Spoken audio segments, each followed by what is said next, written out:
Company built a legal depot on my ranch.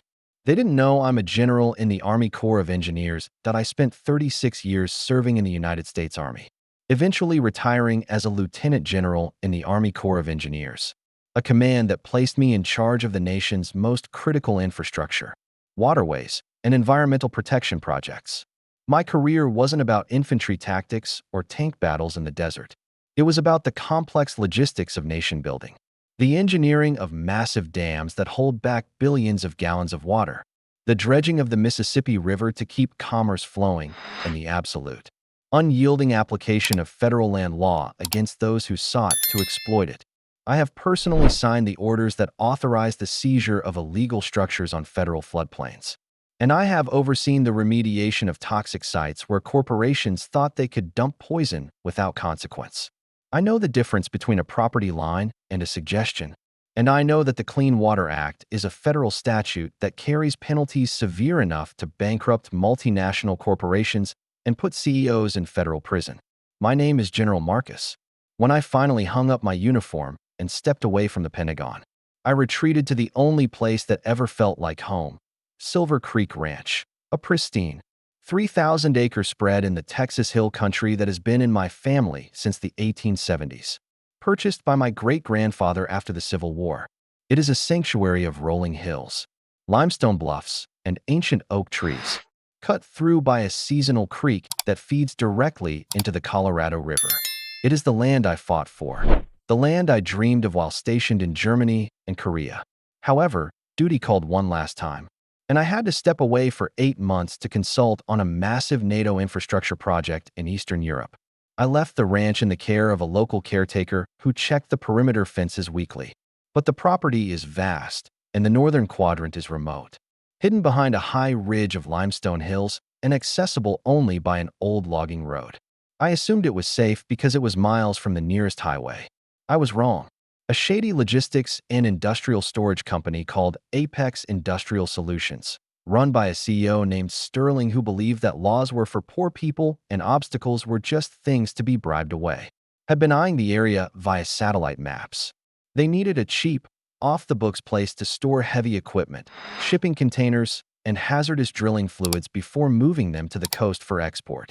They saw my empty land, checked the tax records, saw an individual owner rather than a corporate entity, and decided to gamble. They moved in like a virus. They didn't just park a few trucks on the grass. They brought in bulldozers and leveled 10 acres of my ancestral grazing land. They poured a massive, reinforced concrete slab foundation. They erected a prefabricated steel warehouse the size of a football field. But their fatal mistake was the water. To keep their illegal slab dry, they bulldozed the banks of Silver Creek, diverting the seasonal flow into a corrugated metal culvert and filling the natural wetlands with gravel and cement. They effectively built a full-scale industrial storage depot on my private property, gambling that I was either dead, absent, or too broke to fight them in civil court before the statute of limitations ran out. When I returned home on a Tuesday afternoon, driving my F-250 to the northern fence line to check the cattle guards, I stopped dead in my tracks. The barbed wire fence I had built with my father was gone. In its place was a shiny new chain-link gate with a keypad and a sign that read, Apex Industrial, Private Property, No Trespassing. Violators will be prosecuted. My blood ran cold, then hot. The audacity was breathtaking. I didn't turn around. I put my truck in 4-low and drove right through their flimsy chain-link gate, snapping the chain like string. I pulled up to the warehouse where a crew was loading shipping containers with forklifts. The noise was deafening. A man in a tailored Italian suit and a white hard hat, Sterling, came storming out of a luxury trailer office, his face red with rage. "Who the hell are you?" he screamed, waving his arms as he ran toward my truck. "Get off my site. This is a secure facility. You're trespassing." I stepped out of my truck, adjusting my Stetson and smoothing the lapel of my U.S. Army Corps of Engineers windbreaker. I towered over him, a man who had commanded divisions of soldiers. "I'm the owner of this land," I said, my voice low and rumbling like distant thunder. "And you are trespassing on the Silver Creek Ranch. You have exactly 24 hours to remove this structure, remove your equipment, and begin the process of restoring my land to its original state." Sterling laughed. It was a cruel, dismissive sound. "Listen, old man," he sneered, looking me up and down, seeing only an older black cowboy, not a general. "I don't know who you think you are, but we've been here 6 months. We have squatters' rights. We have millions in assets on this slab. We improve the land. If you have a problem, call a lawyer. My legal team will tie you up in court for 10 years. You'll be dead and buried before you see a dime. This is Apex land now. Now get off my property before I have you arrested for vandalism and harassment." He pointed to the broken gate I had just driven through. "I dare you to sue me," he added with a smirk, lighting a cigar. "Go ahead. Try. See how far you get against a corporation." I looked at him.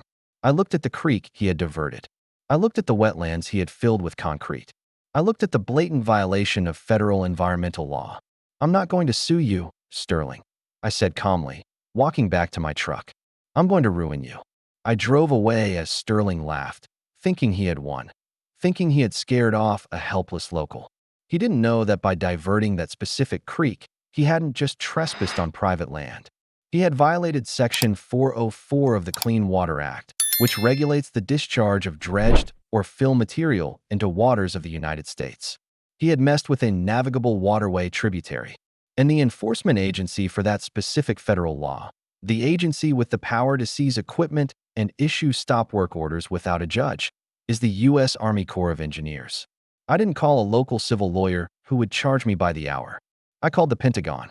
I called the district commander for the Fort Worth district, a brigadier general named Thomas who used to be my executive officer in Iraq. "General Thomas," I said when he answered on the secure line. "This is Marcus. I have a Level 1 environmental violation and unauthorized construction on a tributary of the Colorado River. The perpetrator is hostile, engaged in commercial dumping, and has altered a floodplain without a permit. I need an enforcement team, and I need the heavy equipment division." "Consider it done, sir," Thomas said. "We've been looking for Apex on another matter. This gives us the jurisdiction." 2 days later, Sterling was standing in his illegal yard, directing a forklift, when the ground started to shake. It wasn't an earthquake. It was a convoy, but it wasn't police cars. It was a line of olive-drab HMTT transport trucks, bulldozers, and excavators bearing the distinctive castle logo of the Army Corps of Engineers, flanked by federal environmental protection agents in tactical gear and U.S. Marshals. They smashed through the fence Sterling had rebuilt. A UH-60 Black Hawk helicopter buzzed overhead, surveying the environmental damage. Sterling ran out, screaming, dropping his cigar. "What is this? Who are you? You can't be here." General Thomas stepped out of the lead vehicle, followed by me. I was wearing my old Corps flight jacket with the stars on the shoulder. Sterling looked at me, then at the general, then at the army of engineers surrounding his depot. The color drained from his face. "Mr. Sterling," General Thomas announced, his voice amplified by a loudspeaker system, "you are in violation of the Clean Water Act, the Rivers and Harbors Act, and Title 33 of the United States Code. You have illegally altered a federal waterway and constructed an unauthorized facility on a protected watershed." I have lawyers," Sterling stammered, pointing a shaking finger at me. "He's just a rancher. He's nobody. He is a retired lieutenant general of this corps," Thomas said, stepping aside so I could look Sterling in the eye. "And you are under arrest for environmental crimes and federal trespass." The federal agents cuffed Sterling right there on his illegal concrete slab. But the best part was the remediation. Under federal law, illegal structures and waterways don't wait for a civil trial. They are subject to immediate removal at the owner's expense to prevent flooding. The Corps engineers didn't wait for a permit. They had won. They fired up the excavators. I watched, arms crossed, as the government bulldozers tore through the steel warehouse Sterling had built. They crushed the shipping containers like soda cans. They ripped up the concrete slab with hydraulic jackhammers. They uncorked the culvert and restored the creek's natural flow, watching the water return to its ancient bed. It took 3 days to turn his Apex Industrial Depot back into a pile of rubble and dust. Sterling was charged with federal environmental felonies. The EPA fined his company $50,000 per day for the violation, retroactive to when he started building. The total fines exceeded $10 million. His company, Apex, declared bankruptcy within a month. His assets, the trucks, the containers, the machinery, were seized by the government to pay for the cleanup, which cost another $2 million. Sterling was sentenced to 3 years in federal prison for the environmental damage and wire fraud related to his business filings. I'm still here. The grass is growing back where the concrete used to be. The creek is flowing clear again, teeming with life. And sometimes, when I'm checking the fence line, I see a surveyor truck slow down, look at the land, see me standing there, and speed away. They know. You don't mess with the general's land. Sterling thought his lawyers could bury me, but he ended up buried in federal fines and rubble.